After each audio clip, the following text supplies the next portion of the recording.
नर्मदे हर।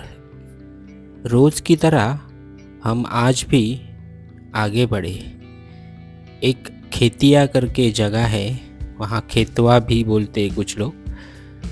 तो उस शहर में हम पहुँच गए। तब तक हमें रात हो गई थी और वहाँ एक गायत्री शक्तिपीठ करके एक मंदिर और एक रहने की व्यवस्था है।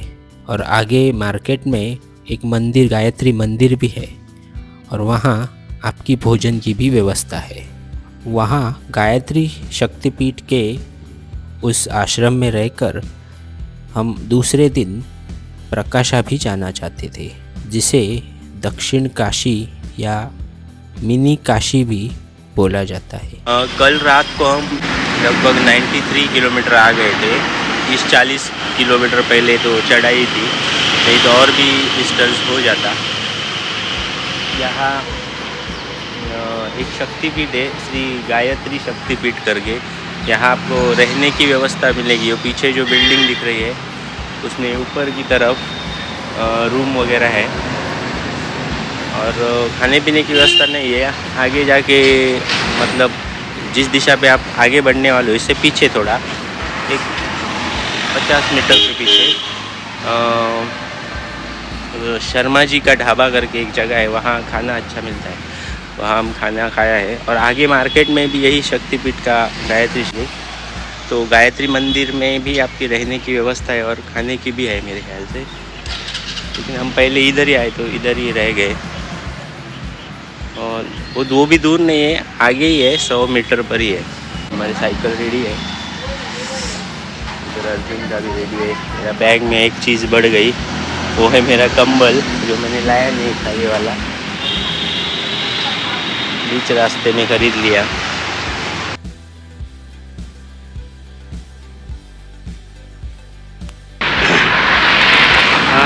वैसे अब हम प्रकाशा की तरफ जा रहे हैं और प्रकाशा अभी हाईवे पर ही है। बीच में 11 किलोमीटर बचा है। तो जहाँ कल हम रुके थे वहाँ से ये 30-35 के आसपास है, 32 या 35। तो हम आधे से ज़्यादा डिस्टेंस आ गए, 10 किलोमीटर, 10-11 रह गए। आप प्रकाशा शहर में आ गए ना, तो लोगों को पूछिए कि मेन रोड पे घाट नहीं है, अंदर जाना पड़ेगा। 1 किलोमीटर अंदर राइट साइड पे, लेफ़्ट साइड पे। तो आप पूछिए लोगों को, ऑटो वालों को वगैरह पूछिए। अभी तक कुछ खाया नहीं, अब सिर्फ चाय पिया है। अब केले वगैरह खाएंगे, बाकी कुछ वड़ा पाव पूरी ऐसा कुछ नाश्ता नहीं करना है। केले खाने हैं बस, और फल खाने हैं जो भी है नाश्ते के लिए। चलो आगे बढ़ते हैं। मध्य प्रदेश और गुजरात राज्य के सीमा पर नंदुरबार जिले में यह मंदिर स्थित है, महाराष्ट्र में। वैसे तो इस तीर्थ स्थल पे महाराष्ट्र से ही नहीं बल्कि पूरे देश से प्रतिदिन सैकड़ों श्रद्धालु आते हैं। ताप्ती महात्म्य नामक एक प्राचीन धर्म ग्रंथ के अनुसार कई सदियों पूर्व 6 महीने के दिन और रात हुआ करते थे। इस काल में स्वयं भगवान शिव ने एक सिद्ध पुरुष के सपने में आकर कहा कि एक ही रात में जहाँ मेरे 108 मंदिर निर्मित किए जाएंगे, तो मैं हमेशा के लिए वहीं पर निवास करूँगा। तत्पश्चात सूर्य कन्या ताप्ती, पुलंदा व गोमाई नदी के संगम पर यह सुंदर स्थान मंदिर निर्माण हेतु चुना गया। शिव भक्तों ने एक ही रात अर्थात 6 महीने में इस स्थान पर 107 मंदिर निर्मित कर दिए। और जब 108वें मंदिर का निर्माण कार्य चालू था, तभी सुबह हो गई।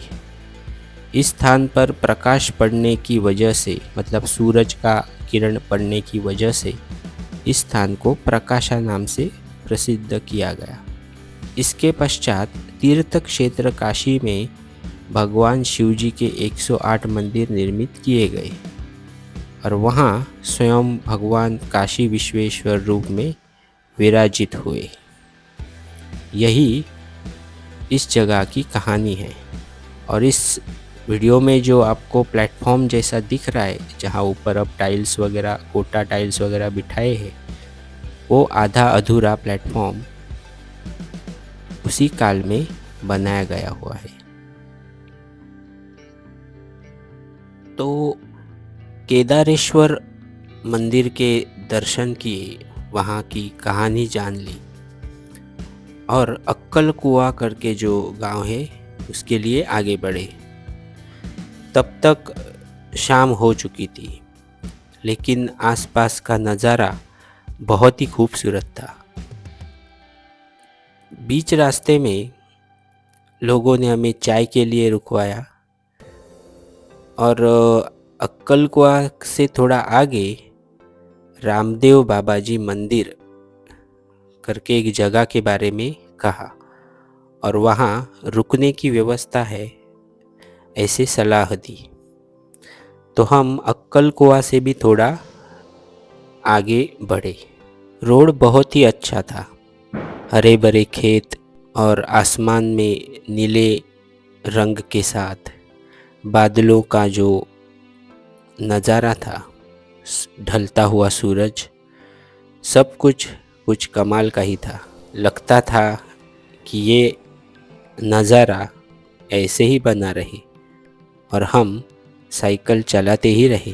पूरे दिन साइकिल चलाते वक्त आपको एक बात का ध्यान रखना है, आपको ज़्यादा ऑयली नहीं खाना है, जंक फूड नहीं खाना है। खाना है तो सिर्फ केले और बाकी कोई भी फ्रूट्स, ज़्यादातर केले खाना है, बनाना। तो आपका अगर धूप ज़्यादा है, पसीना ज़्यादा आ रहा है, तो इलेक्ट्रोलाइट्स वगैरह बैलेंस हो सकते हैं। और दोपहर और रात के भोजन के टाइम पे भोजन ही करना है, भोजन को बिल्कुल भी स्किप मत करना। बीच रास्ते में एक मार्केट में फूलों के दुकान और कुछ स्थानीय कारीगरी देखते ही हम रुक गए। वो मिट्टी और सिरेमिक दोनों के अलग अलग तरह के डिज़ाइंस किए गए थे। कुछ फूलों के, अलग अलग मिट्टी के बर्तनों के, छोटे छोटे पौधे और कुछ खूबसूरत फूल। ऐसे ही आसपास के नज़ारे देखते हुए हम 1-2 दिन और आगे बढ़ते चले गए और नर्मदा मैया जी जहाँ समुद्र में मिलती है, उस रेवा सागर संगम पे पहुँच गए और वहाँ के नज़ारे कुछ कमाल के ही थे। तो मिलेंगे अगले वीडियो में। आज के लिए बस इतना ही। नर्मदे हर।